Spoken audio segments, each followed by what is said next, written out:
Hey guys, how's everybody doing? Welcome to my YouTube channel, Eric Broadish YouTube. I say welcome again to my YouTube channel, Eric Broadish YouTube. And what is the topic that I want to talk about today? Some military content and some advice. And for my topic, it would be master your craft in the military. I will say it again, master your craft in the military. And when I talk about your craft, I'm talking about your job and the main skill set that the military teaches you and that you will do as a profession during your career. And what is the importance of mastering your craft? Number one. Number two, why do I bring this up?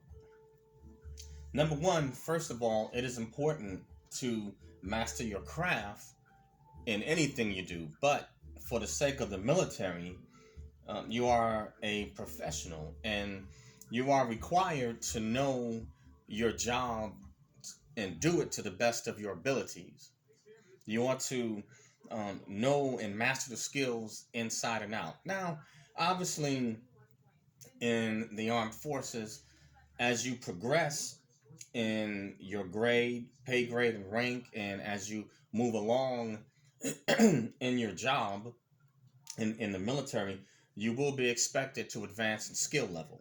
Now, in each branch of service, they have their ratings for particular skill levels. In any for the Army and the Marines, it's called the MOS, Military Occupational Specialty. The Air Force is called Air Force, Specialty Skill Code, and the Navy would be like it's called SKT. Navy and Coast Guard should be SKT. But either way, it's the same thing. But I'll just give you an example in terms of progression in skill. In the Air Force, they have what is known as 3 level, 5 level, your 7 level, and then the 9 level. Now, obviously, the three skill level is obviously for those that are going from basic to say their technical school, and then after they graduate that, they get the three skill level, for their particular job. If you're a direct duty assignment, then upon completing your career development courses, you receive your three skill level because you're going direct duty assignment. But it's pretty much the kind of like the similar structure in each branch of service. They each have their own way of rating, but in each branch, regardless of what your job is, you are expected to progress in knowledge. And it's understandable. A person that's just coming out of basic training or AIT or technical school, obviously they're not going to be as knowledgeable as a person who's been in the military, say, for a year or 2 years doing the same job. But that is why they give you, certain development courses to test your knowledge. And through these courses, you are expected to complete them, and also training schools. You're expected to complete the courses in a timely fashion, in the manner expected, and there's a certain grade, that you have to get in order to either pass, or if you fail, then what they can do is either recycle you back through the course, or have you take the course again. But you are expected to progress, and it is important to master your craft while you're in the military, because the more knowledgeable you are, as with any job or profession, the more valuable you become. And for those of you that are already in the military, you guys understand this, and you recognize this, and how important it is for you to get promoted, and it opens doors and opportunities for you. Now, for those that are still new in the military, or for those that are um, embarking on their journey in the military, this is a heads up for you. Master your craft. And even for those that are in, also master your craft while you're in the military, because knowledge is power. And if you are going to do any particular job, and especially in an outfit like the armed forces where discipline is required, and professionalism, is at the highest standards. You want to be professional in your career field, and you want to know your job. Know it, whatever it is that you do. And sometimes every job in the armed forces is not necessarily prestigious. Sometimes it's not. You have jobs in the armed forces that may not necessarily, the skills may not necessarily be translatable to the outside. That job may not be there, such as I'm trying to think, what is it? The In the army you might have something like your riggers. Now on the outside, is there a particular job that equates to that? You can take, even if there isn't a specific job on the outside, you can still take those skills that you learn and utilize those on the outside, and those skills can be put down on a resume. you know for those that say maybe in the Marines or the Army, if you're, say, you're a gunner now, on a tank. Now maybe that may not be, or even with the Navy, if you're manning on certain vessels, you know like a master at arms, which basically is would be a, I guess, a police officer on the outside. But if you're like a gunner's mate and you're handling certain equipment, or a boat's mate is basically kind of like the equivalent of maybe a handyman on the outside, but they do different types of odd jobs in the Navy or the Coast Guard.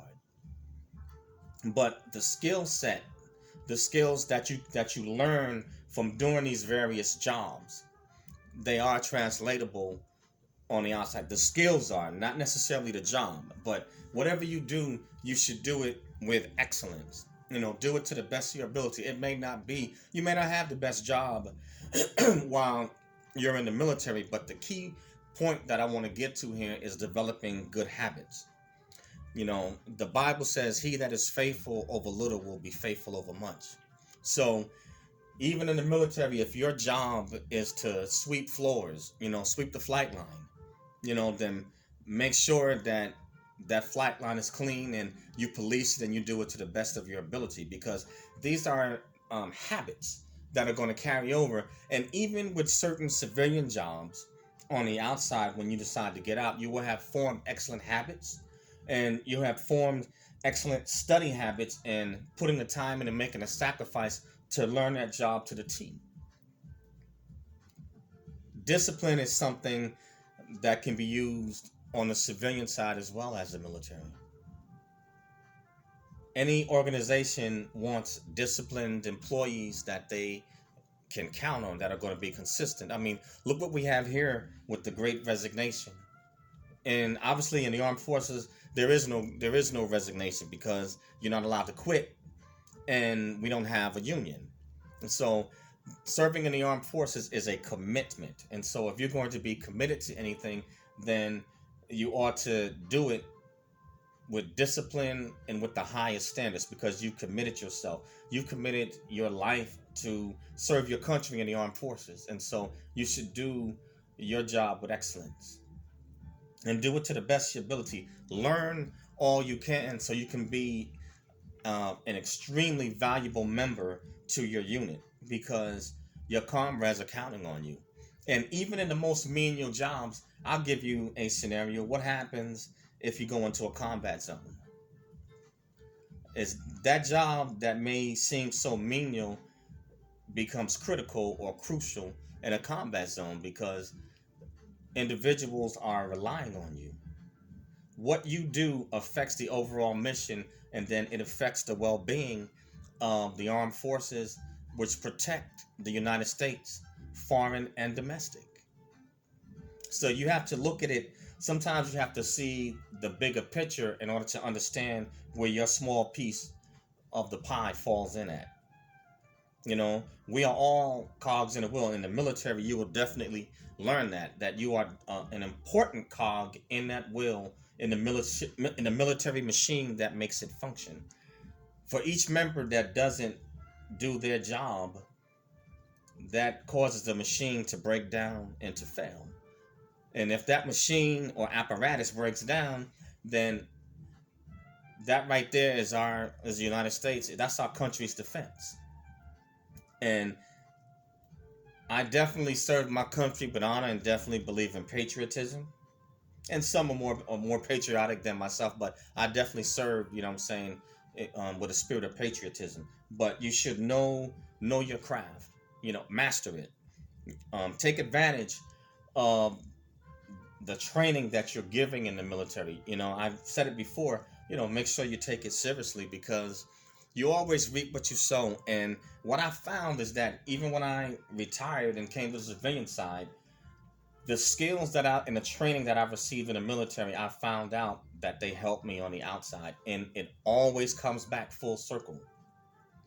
So master your craft. Whatever your job is, be the best that you can be at it. And that's for you as an individual, and then also you represent your unit, and then you represent your branch of service, and then the United States as a whole. Master your craft. Know it, because people are relying on you. Your peers and comrades in arms, they rely on you. Your supervisors rely on you. They need you to do your part so that everything can function. But knowledge is power. And that is the one thing that can never be taken from you is knowledge.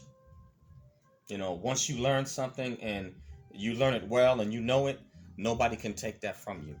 And it will make you better as an individual, and also it'll open up doors and opportunities for you in the military as well as on the outside when it's time for you to do your resume.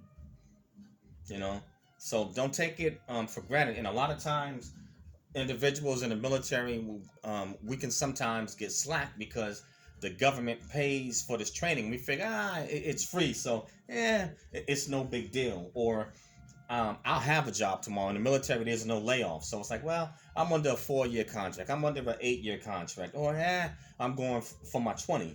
But, or whatever. Some are going beyond 20. But don't take it for granted. Master your craft. Master it. So that way you will be valuable. And the more valuable you are, the more opportunities you receive, and the faster and easier it will be for you to get promoted because you have the knowledge and you have the aptitude. But I don't want to make this any longer, but just some food for thought, and consider it. When you're in the military, you're in a very unique position with all that training that you're receiving. So capitalize on it, guys, and take advantage. All right. That's all I have on this one. And the name of my channel is Eric Broadus YouTube, EricBroadus YouTube, or either ericbroadusyoutube.com. So please smash the bell to become a subscriber and smash that like button to like the video. If you don't like it, hey, hit the unlike button. Everybody is entitled to their opinion, and you may have some knowledge or a different perspective on this that I may have missed. Please share, and please leave a comment. I would love to dialogue with you. But master your craft in the military. And also, I have a podcast called Snacks Thoughts. That's SNAKZTHOUGHTS, Snacks Thoughts. And you can find my podcast on Anchor, Spotify, Spreaker, Acast, Apple Podcasts, iTunes, Google Podcasts, SoundCloud, and a host of other social media outlets. And lastly, I'm teaching courses on Skillshare on how to succeed in the military, courses on leadership, diversity, and I will leave the link. So please go on in there and join the class on Skillshare. But that's all I have on this one. Thank you to all my subscribers. Thank you guys for your time and for listening. And more content will be coming, not just military content, but I'm up and rearing to go for 2022. And I will crank out. The videos are coming, guys. So get ready. All right. Peace out, guys. Have a great weekend.